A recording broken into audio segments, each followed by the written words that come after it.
Good day.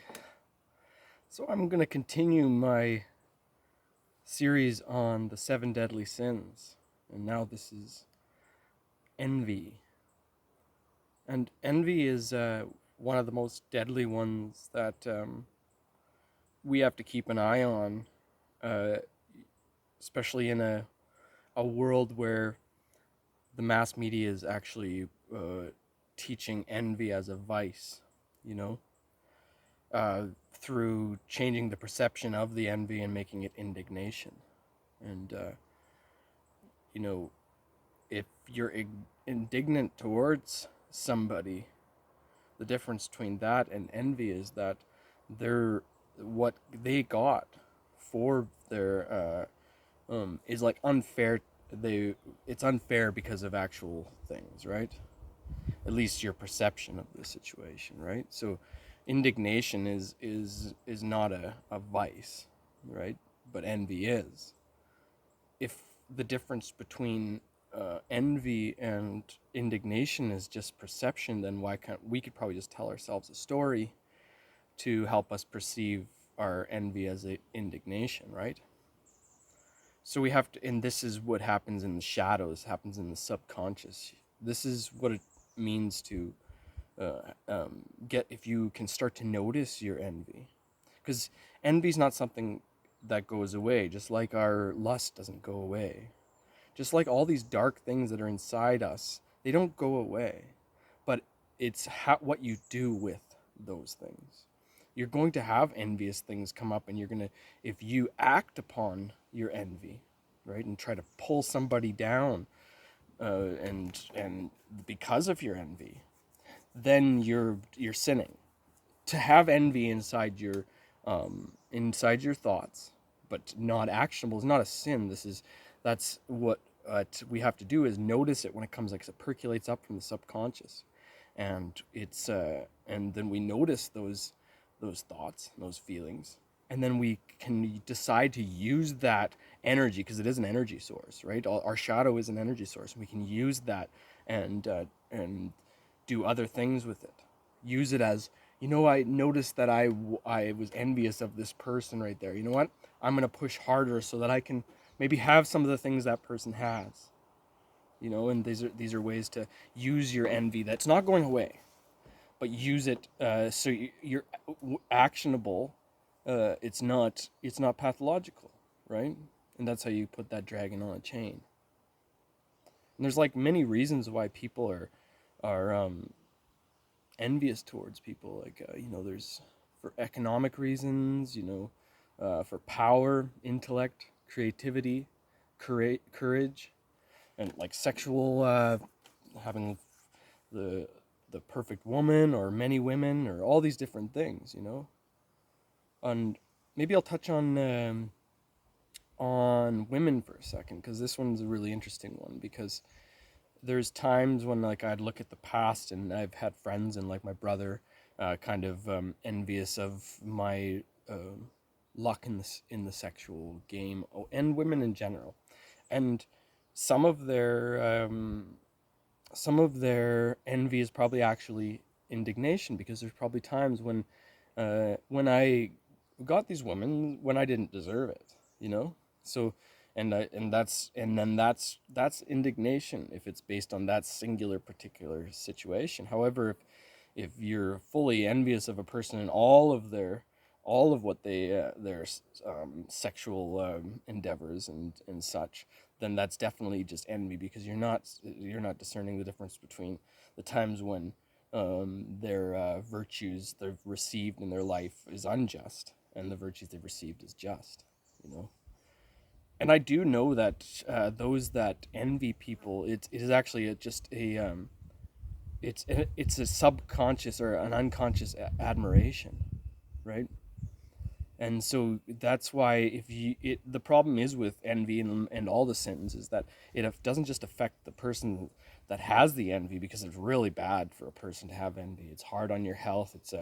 It's you can become addicted to these little dark corners of your mind, and these are one of those dark corners you want to stay out of, right? So it's very unhealthy for the person that has the envy, but it's also very unhealthy for the person you're acting your envy upon. Like we should, for us to love people and to be the friends, our true friends and true family, is we try to raise somebody up and encourage them towards their true virtues, not try to pull them down because of these envious thoughts. And I've had envy in my life quite a lot, I realized, and it in myself, I have had envy when I was in the past, especially like during my drinking days, and when I was trying to fit into groups and stuff like that. Because I do think a lot of what envy is also like trying to keep up to the Joneses, right? And so if you're playing the alpha beta game, then and that means you're like in groups, and there's times when you can do that, and there is ways to do that game that are healthy. However, if you there's the sigma personality is more of like somebody that can create their own idea of what they want without looking to their external for that for those vices. And a sigma is more like somebody that they take their morality from him. They don't follow the rules of everything. They follow the rules of their heart. And believe me, like there is bad sigmas too. You can be like a little antisocial behavior through a sigma personality, because you can create this world where you don't need people, right? It's a lack of dependence. You don't need There's no dependence on anybody, right? And that's when you don't look to others uh, for what happiness is, or for what meaning is, or what creativity is. Then you'll find that creativity, that meaning, and all that in your own heart, right? And that's the important part of you know finding that strength within. And I suggest people towards a sigma lifestyle, because I think we should be assertive and not be a passive being, because sigmas are definitely like they're dominant in nature, but they don't want to go and dominate people, so they create games so they don't have to do so, right? And that's a classic trait of a sigma. And that's also, I think that it's I'll tell you like what happened with me that was a big, like if we look at Cain and Abel, right? That's the oldest story we have on envy, right? And there's Cain, who was asked to give to the Lord, a sacrifice to the Lord, and Abel gave his best little lamb, right? And Cain's like, don't do that, like that's too much. I'm doing this, and he was doing the dried fruit, which is he was going to get rid of anyways. And so, and the idea is certain people have made sacrifices that the Lord grants favors upon, right? Grants these virtues upon, and I think about these things, and for example, I've noticed a huge amount of envy from my brother. Just especially around like I've done pretty well economically. I have my own property, and I've done well with women. I had like the most amazing wife ever. I work very hard on learning and understanding, so I understand things really well. So I sometimes it's tougher to be around me. So he has an envy of that because he wants those same things, right? And because he wasn't admitting to himself that he was envious, when he finally had a chance to hit me in the head with a stone, if we're talking about this thing, he decided to believe that story so he could call it, yes, finally, right? This something happened, so I can act on my envy that I didn't know I had. And this is what you have to integrate your shadow and understand the things inside your heart that you're doing, right? And so this is to do with the witch hunt that he had performed. He's the one of the ones that called mental health. He hadn't seen me for 6 months, and he decided to believe other people's story rather than mine, his own brother, just so he could act out on his envy, right? And that's how dangerous the shadow is. I wasn't allowed. The reason we weren't hanging out with each other is because I'm not going to take the abuse of his envy, and he doesn't like being envious, so he doesn't want to look at what's going on with me. So that's why we never talked to each other. But that just looked how he was carrying that thing down in his subconscious that he couldn't wait to act upon. And that was super dark, very dark. And you know what? He's going to wander the earth uh, in pain, just like Cain did in that story, until he repents for that envy, repents his sin. That's a deadly sin for his soul. And he's carrying that still. And not only that, it's becoming more obvious what happened, and he doesn't have much more time to he's going to have to open up to this, or his mental health is going to slide downhill and he's going to keep wandering in pain.